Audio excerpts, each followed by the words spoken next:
Control might be one of the most fascinating games shown at this year's E3. Louise has played 40 minutes of it. Stay tuned to find out exactly why it's so special.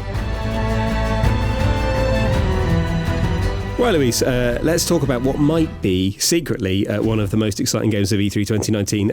Tell me a little bit about Control. Okay, so it's not even a might be. Like, Control is definitely in my top 5 E3 games this year. And what was really exciting about Control was the fact that I got to play it. And I got to play it for 40 minutes, which is probably what you're looking at just now. You're looking at Jesse Faden, who has arrived in a sort of top secret US government agency called the Federal Bureau of Control. And through some very odd supernatural occurrences, the director of said Federal Bureau has unfortunately died, and Jesse has become the new director. Now, I didn't see any of this happen. I actually started a couple of sort of sections into the game. It was still quite early on, and I was exploring this place. And first off, this is one of the most astonishing looking games, and I think when we saw it last year, I think we saw it at E3 or Gamescom, and it looked very odd, and it was all these floating enemies and these huge sort of brutalist rooms, endless long corridors, and that's exactly what it's like to explore. So suddenly you find yourself in these weird, surreal environments, surrounded by forces that you're not really that sure about. But what we do know, and what I immediately did, was Jessie has telekinetic powers. And what she can do is she can just pick up stuff around, and you can see the stuff around you that she can pick up, and there's a sort of light white outline on it. Nothing is sort of shining saying pick me up. There's not stars all over it. It's quite subtle, so when you approach it, you know you can interact with it. And with just a press of, I was playing on an Xbox controller, so just with a press of R1, she sort of scoops it up in front of her and holds it. And I'm doing the motion just now, man. You cannot see me. I'm doing this motion where I'm holding the item, and then if you aim at an enemy, she tosses it at them really ridiculously hard, which is absurdly satisfying. So suddenly, what's interesting about Control is you don't have renewing health. So you need health. You need to not get hit by bullets or these strange red creatures, which are red people that keep approaching you. And in order to do that, you need health, and you need to just kill them for that. So it's ducking behind, cover and waiting for your health to refill isn't a thing. You'll just die. So you really need to keep killing in order to keep your health topped up, which is a really nice, simple way of doing things, and it really speeds up the action as well, and it really forces you to go forward. And you do have a gun. You have these two kind of interesting weapons. One's kind of sort of revolvery, the other's a little more fire based, and I'm not entirely sure of the intricacies of it, but you can switch between these, and there's something really amazing about picking up a box or picking up a trolley or something, slamming it at an enemy and then finishing them off with your weapon. So there's these kind of, you're in these very odd, surreal rooms of sort of, there's people appearing out of red clouds, or there's things sort of marching in, sort of alien type things, and you just tackling these by throwing things at them and shooting them. But at the same time, even in the sort of down moments where you're not in combat and you're exploring and you're finding there's sort of fragments and memos in little boxes, so you're constantly wanting to explore, and it's a big, rather than a linear environment, you can bring up the map and see all of the sort of Federal Bureau of Control, which is huge and sprawling, and I think I was only on one of its levels.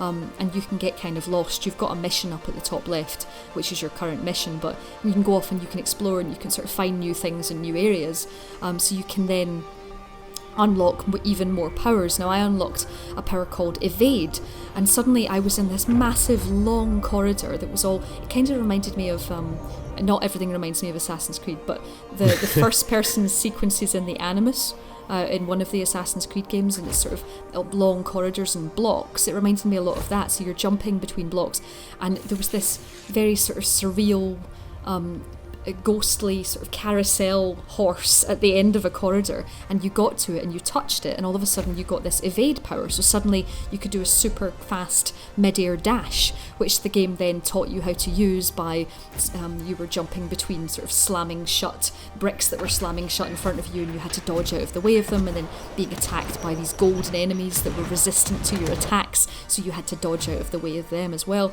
So I learnt the telekinesis, and I learnt the dodge, but it's very surreal and it's very odd, and you're not quite entirely sure how things are happening. And in that very Remedy Entertainment way, one of the quests that I had to do was find the janitor.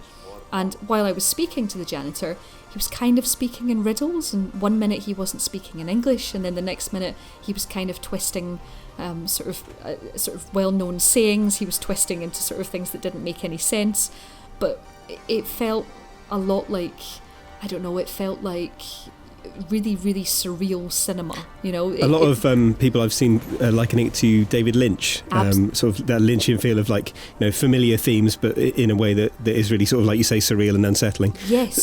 So through all of this, did you absolutely. get any sort of sense of, like, of what was going on, like, story-wise? Because I think, you know, it's a Remedy game, obviously it's an action game, and they're really good at kind of world manipulation.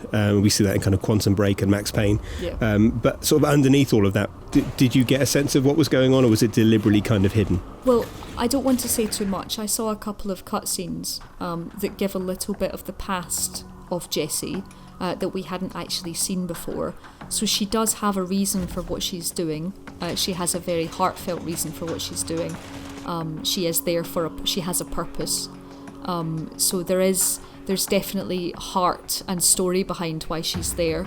I think I'm not going to give any of that away, and I don't, you know, that's not what you can see in front of you. And I think Remedy were keeping that back for a reason. And I think what I was seeing was, you know, probably it meant very little in terms of the story, but it was a very good way of showing exactly how this world can work, exactly the kind of surrealism, exactly the kind of imagery and the kind of powers that you're going to be playing with.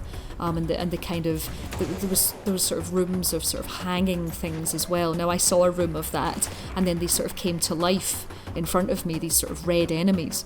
And there's all of this surrealism is there. There is a story at its heart. Jessie seems very interesting. There's a lot of interesting other characters, and I'm really, really intrigued as to how the full story is going to play out, because there's certainly something eerie and strange about its, you know, the fact that although it's not a survival horror, the kind of things that keep coming at you are inherently scary, these red things. And despite the fact that you have these superpowers, the lack of health, and the fact that you need to keep killing to keep sort of staying alive, and you pick up these tiny wee blue fragments which will keep your health topped up, and the sort of horror element of it is very real. It's interesting that it's got so many different elements in it. Obviously, that you've got that third-person action element, the horror stuff you've talked about. There's clearly, like, quite an interesting story underneath it all as well. I think conceptually it's kind of a difficult pitch. So if you were to kind of narrow this down to the sort of person who will love Control, and what kind of games you may previously have been playing if you're going to love Control, like, who is that person? Who is this going to appeal to?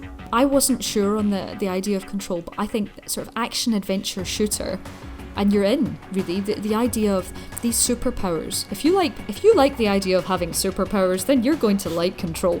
But I joke, but there's definitely a sort of super heroic element that I think counters any horror things. And I think as players, we want nice story, we want good story, we want that to drive us forward.